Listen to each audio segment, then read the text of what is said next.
Aujourd'hui, je vais te partager 3 méthodes pour trouver des idées de vidéos YouTube. Alors si tu me connais pas, bienvenue sur ma chaîne, moi je m'appelle Tony et j'aide les créateurs de contenu sur internet à créer du meilleur contenu pour pouvoir vivre de leur passion. Donc si tout ça, ça t'intéresse, je t'invite juste en dessous à t'abonner à la chaîne pour être sûr de louper aucune autre de mes vidéos. Alors peut-être que t'es comme moi, peut-être que t'as une chaîne YouTube sur laquelle forcément tu fais des vidéos et bien souvent il y a un problème qu'on a tous en tant que créateur de contenu et surtout sur YouTube, c'est le problème des idées. Combien de fois t'es arrivé devant ta feuille, combien de fois t'es arrivé devant ta caméra en te disant de quoi je vais bien pouvoir parler aujourd'hui, de quel sujet je vais bien pouvoir traiter, qu'est-ce que je vais raconter face à ma caméra. Et on finit toujours par faire cette même erreur, on finit toujours par prendre un sujet au hasard, celui qui nous vient à l'esprit quand on est devant notre feuille, on écrit 2-3 lignes et puis on commence à tourner notre vidéo. Et 90% du temps, quand tu fais ça, tu finis par jeter ta vidéo parce qu'au final, le contenu n'est pas bon, parce qu'au final, l'idée n'est pas bonne, parce que tu t'es trop précipité. Et moi, je le sais, c'est un truc qui m'arrivait tout le temps au début. Je voulais jouer un petit peu l'ego, je voulais faire le mec qui improvisait ses vidéos et je me suis retrouvé de nombreuses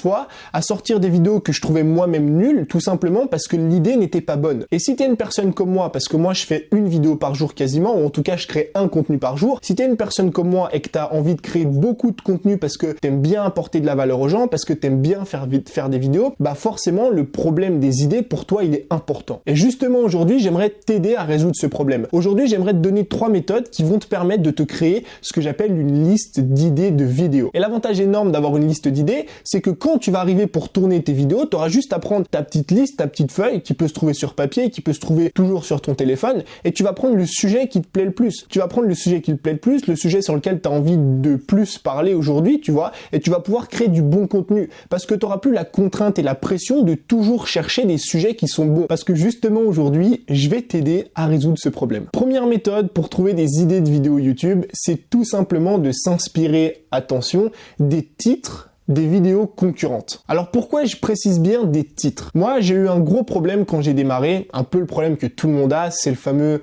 syndrome de l'imposteur, c'est qu'en fait si tu passes du temps à regarder la vidéo des concurrents, si tu passes du temps à consommer du contenu des concurrents, bah bien souvent tu vas être affecté par leur contenu. Tu vas te dire oui mais regarde, moi je peux pas publier cette vidéo parce que mon concurrent là, il a publié une vidéo un petit peu similaire, il a donné 2-3 conseils à l'intérieur de la vidéo qui pour moi sont bons, que j'aimerais donner, mais le problème c'est que si je les donne, les gens vont commencer à dire que je le copie, vont commencer à dire que je le plagie. Et du coup, comment enlever cette pression, comment résoudre ce problème? Bah, c'est tout simplement en ne regardant pas ce que font la concurrence, en ne rentrant pas à l'intérieur des contenus de tes concurrents, que ce soit sur YouTube, sur un blog, sur un podcast, peu importe. C'est pour ça que je te dis de t'inspirer uniquement des titres, parce que aller sur les chaînes YouTube, sur les blogs ou sur les podcasts de tes concurrents, ça va te permettre d'avoir un titre, donc de trouver une idée qui peut-être résout un problème ou répond à un besoin, sans justement connaître le contenu qui est à l'intérieur, sans connaître et savoir les conseils qu'ont donné ton concurrent pour éviter de le copier, éviter de le plagier et ne pas être influencé par ce contenu. Si par exemple ton concurrent a sorti une vidéo du type, je sais pas moi, comment être minimaliste en voyage ou 3 exercices pour prendre des pecs si tu fais du sport ou si t'es dans le fitness, et ça va te permettre toi derrière de trouver des idées de contenu sans le copier. Tu vas pouvoir t'inspirer de son titre 3 exercices ou 5 exercices pour prendre des pecs et toi tu vas te dire derrière, ah ouais, je devrais faire une vidéo sur comment prendre des pecs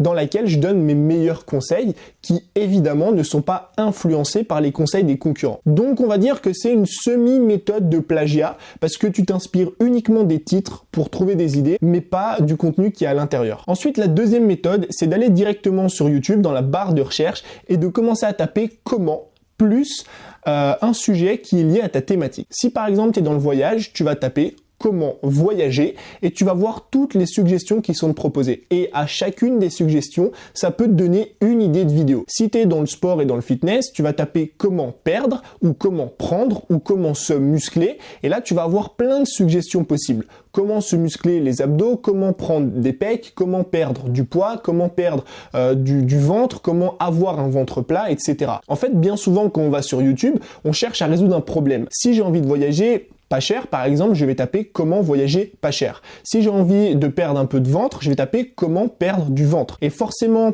si tu tapes comment plus quelques mots liés à ta thématique, bah tu auras toutes les suggestions des futurs problèmes ou des problèmes potentiels qu'ont ton audience et toi, ça va te permettre derrière de créer du contenu qui réponde à ce problème-là. Donc en fait, avec cette méthode, tu as un double avantage parce que tu as l'avantage de trouver pas mal d'idées YouTube, mais surtout des idées qui répondent à un problème chez ton audience et forcément des idées qui vont leur plaire. Et la troisième méthode, pour moi, c'est la méthode la plus efficace, c'est la meilleure méthode que tu puisses mettre en place aujourd'hui. C'est tout simplement d'écouter ton audience. Alors écouter ton audience, tu peux le faire de deux façons, tu peux d'ailleurs le faire de plein de façons différentes. Tu peux discuter avec eux sur Instagram ou sur d'autres réseaux sociaux, tu peux récolter leur avis dans des sondages que tu vas mettre par exemple dans la description de tes vidéos YouTube, ou tu peux tout simplement leur demander de poser leurs questions en commentaire. Moi c'est un truc que je fais souvent dans mes vidéos, d'ailleurs si tu as des questions à me poser par rapport à YouTube, tu as juste à les laisser en dessous. Et cette méthode elle est ultra efficace et je la conseille pour deux raisons. En gros il y a deux avantages à utiliser cette méthode. Le premier avantage c'est qu'elle va te permettre de trouver des idées auxquelles toi-même tu n'aurais pas pensé,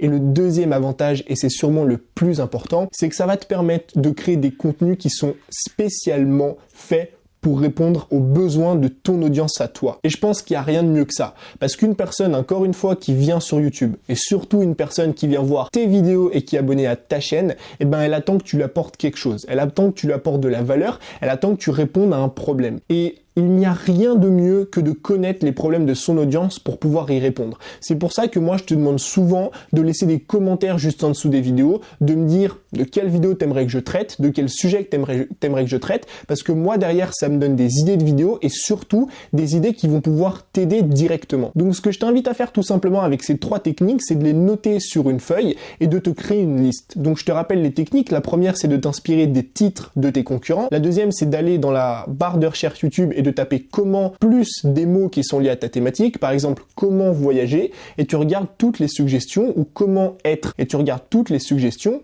Et ensuite la troisième technique c'est tout simplement de discuter avec ton audience et de leur demander, on va dire, de poser leurs questions en commentaire ou de répondre à un sondage. Tu peux faire ça d'ailleurs dès la fin de cette vidéo pour commencer à te créer une liste et enfin résoudre ce problème de l'improvisation et ne plus jamais être à court d'idées. Donc j'espère que la vidéo t'a plu. Si c'est le cas, juste en dessous tu me le fais savoir. Comme d'habitude, je vais en profiter, tu peux mettre un commentaire, pose-moi les questions que tu as envie de me poser, j'y répondrai dans d'autres vidéos. Je te dis à très vite. Ciao.